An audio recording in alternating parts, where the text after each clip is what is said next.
What's up? What's up? It's your girl Layla Page. Thanks for stopping by my channel. Welcome to my crazy life. Please don't forget to subscribe for updates and notifications. Love ya.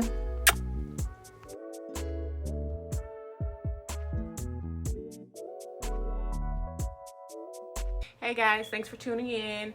It's another makeup tutorial from your girl Layla, and we're gonna have story time while I do my makeup, because what's better way to get to know your girl?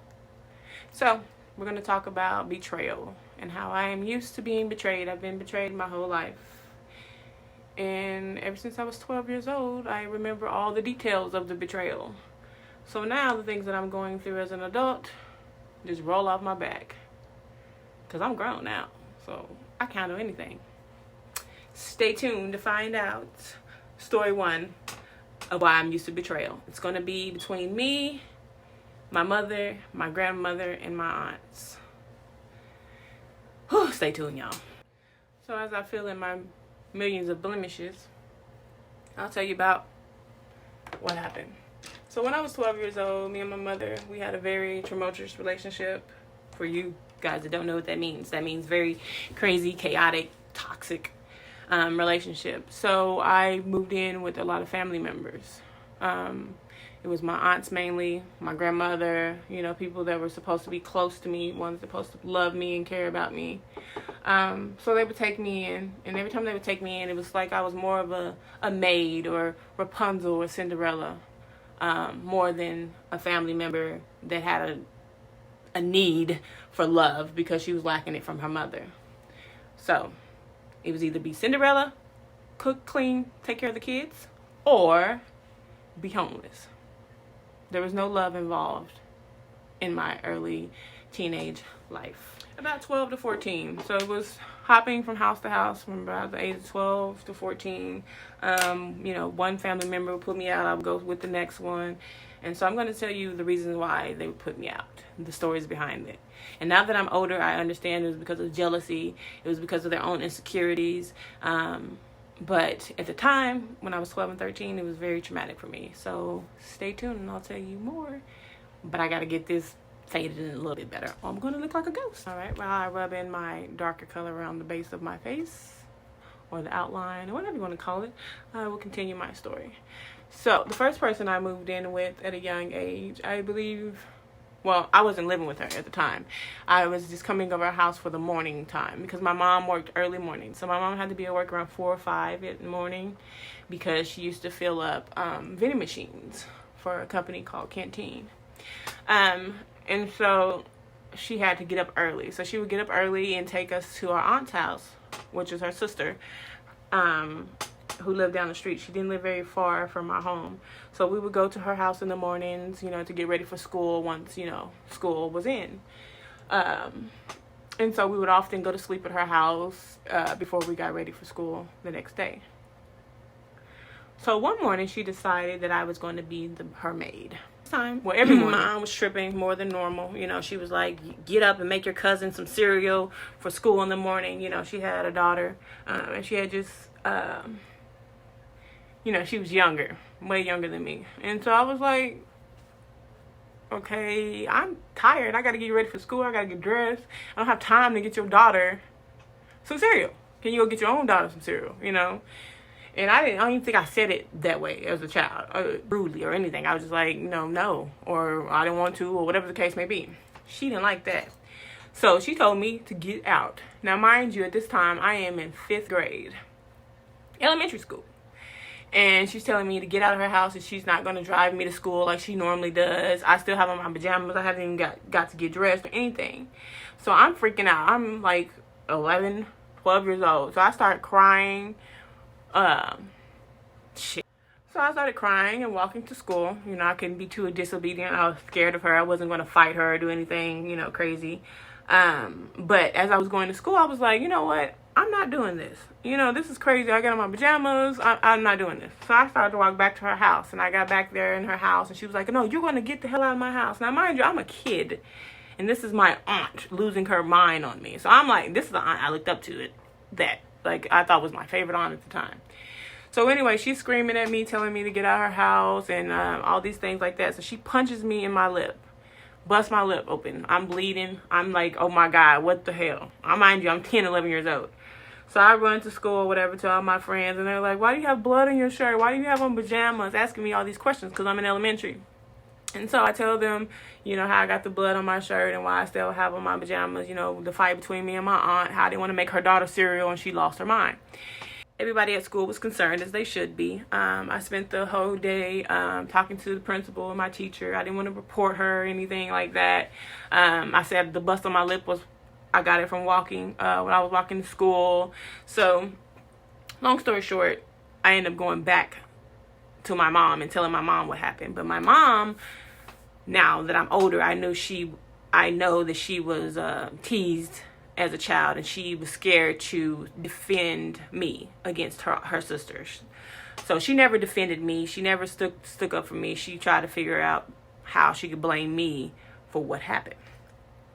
So I was very irritated with them. I started to build a hate for my family from that point forward. And it showed in the way I talked to them and the way I spoke to them. I wasn't as willing to be Cinderella as I was before. This is the colors I'm going to use today on this palette, I believe. This palette and then this palette are my favorite. They give me great colors. So yeah. So this palette here, the Exotic Flavors. It's a little fucked up right now. But yeah, that's my fave. And then we have this one, that is my other fave. Beautiful colors. I love beautiful colors. Back to story time. And when I say my mom was teased, I meant to say she has trauma of her own from her sisters and things of that nature. So I don't think she was ever able to stand up to them as a child nor an adult. So she didn't stand up for me at all. I continued going over my aunt's house for a while. And then eventually I changed schools and I started going to her best friend's house. Her name was Karen Brown. R.I.P. I love you. And I started going to her house before school, went to a different school, things was better. I liked going over there. She had foster kids in and out of her home. So I built bonds with those foster kids and liked hanging out with them, whatever. So it was better. So we started going over there in the mornings to prepare for school. Everything was good there. And then I stayed going to the schools out in Moore. So I started going to a different school. It's more of a Caucasian area. So the school was different. I went from a ghetto school to a Caucasian school. So I had to adjust and be sort of like a chameleon.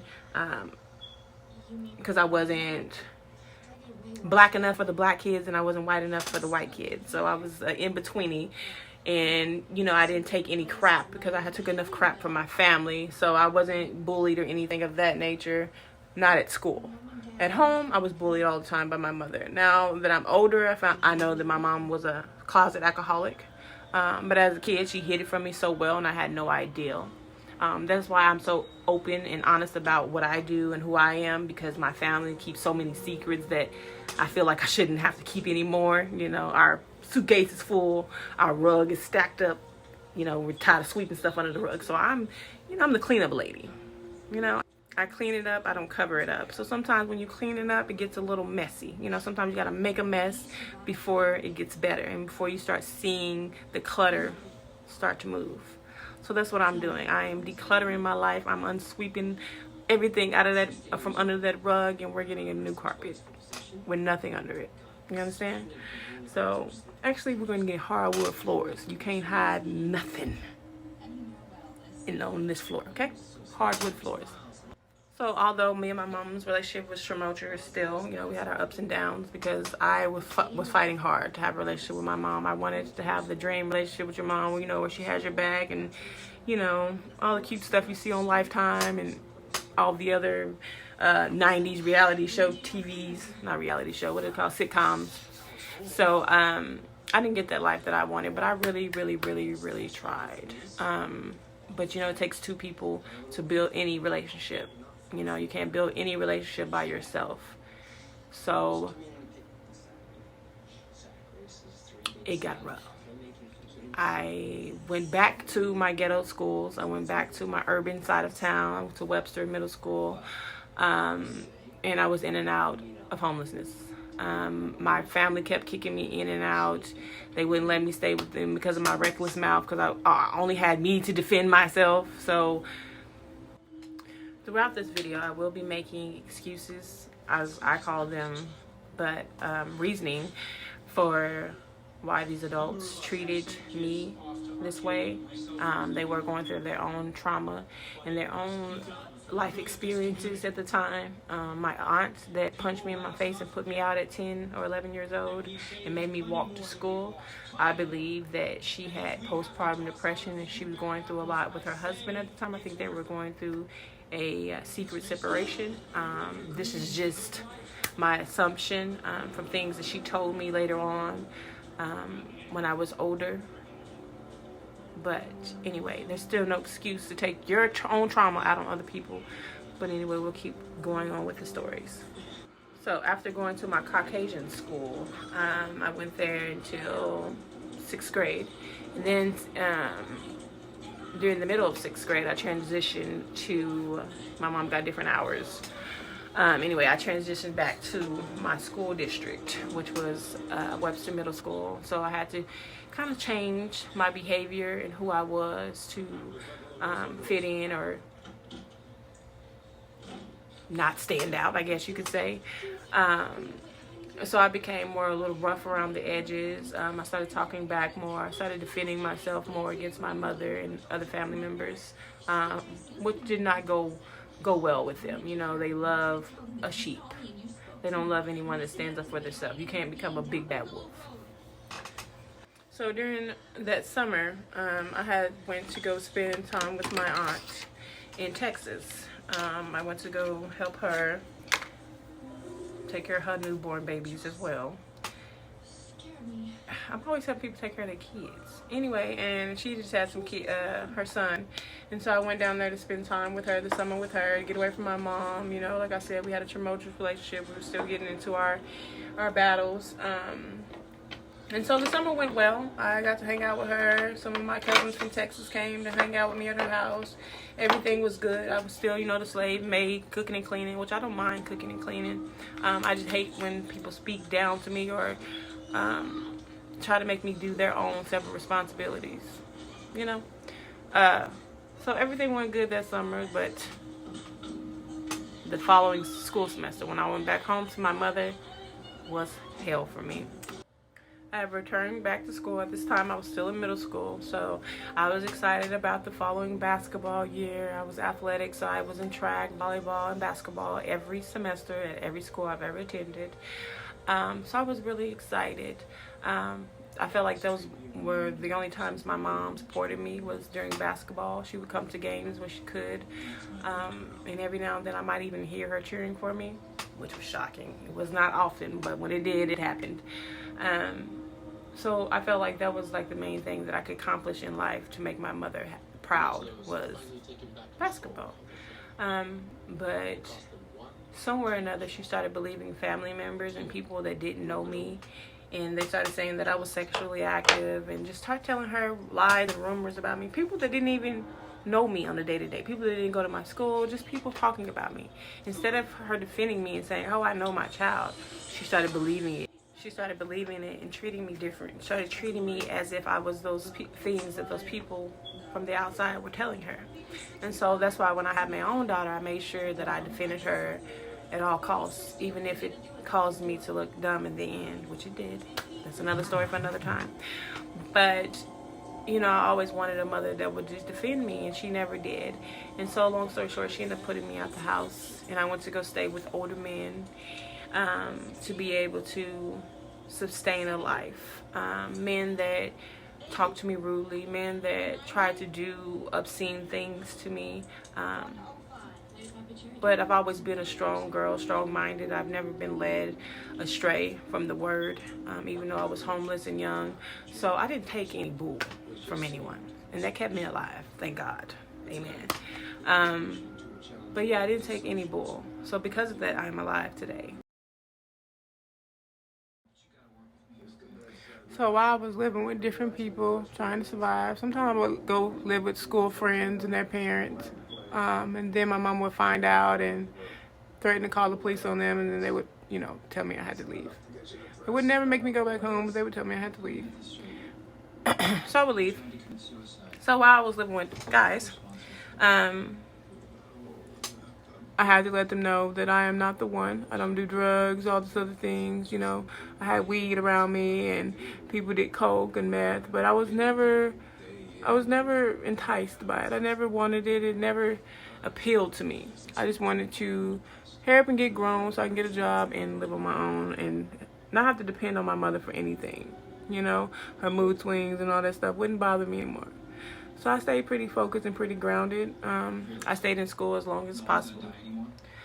So long story short, I'll break it down one day what happened when I was homeless the first time. But long story short, the police ended up making my mom take me back in. So she took me back in her home. I say at this time I was like 15. She took me back in her home for a couple of months. While I was in the home, we had a house fire. Our house had burned down, and luckily I was there, not homeless at the time, because I ended up saving everyone. That's another story for another time. Woo! Story time is gonna be lit. Okay, no longer holding back. So, anyway, then the next time my mom put me out was the last time she put me out. I was not coming back home to deal with all the bull crap and then have to be Cinderella and still get beat and still not get a social life, and it was just too much for me. So I changed some things around on my birth certificate and got me a job at an early age because I knew I didn't have anyone else to depend on. I was living in and out of abandoned homes with no water, no electricity, getting ready at Family Dollars and things of that nature so I can get ready for work and to pretend like I had a normal life. People at work would be asking me, do I want to go to the club and go out and things of that nature, and I was just like, no, knowing I didn't have a fake ID. I was just trying to grow up so I would not die, pretty much. And I've told these stories to my child and my children, and so one of my children think that my story is their story, so they're trying to create their own ending, and so just keep them in your prayers. But we all have our own journeys and our own battles and our own demons that we have to fight, and life that we have to go through, and we can't protect everyone. So unfortunately at the time I did have to drop out of high school. I wasn't able to go to school and work and pretend like my life was great. I was also embarrassed the fact that I didn't have the fancy clothes that I once had, so I couldn't keep up the appearance that I had, so I stopped going to school. And I chose to work. And long story short, I ended up applying for Section 8, and I ended up getting Section 8 and becoming an adult at an early age. But lo and behold, I wasn't mentally an adult. I made some bad decisions. I met my ex-husband and made very poor choices. So yeah, that's another story in itself. But this is enough about this story time. I will show you my end of my butterfly makeup look, and you'll have more story times with me. But to wrap up this story, I did have a tumultuous childhood, early adulthood, and so now I'm like in the second stage of my adulthood, and I plan on having nothing but a prosperous future full of happiness and healing and power and understanding. So don't feel bad for me, because my story is my strength. So thank you for staying tuned. I appreciate you. More to come soon. If you have any questions or comments, leave them down below. I will answer them. I haven't got that famous that I'm too bougie to answer. No, I'm just playing. Thank you for watching, and stay tuned for the final look. I'm done with my butterfly look. I was too lazy to do both sides, so I only did one. Alrighty, thank you for staying tuned. This is my final look. I heard blondes have more fun, so I guess we're about to see. Thank you. See you soon. Bye-bye.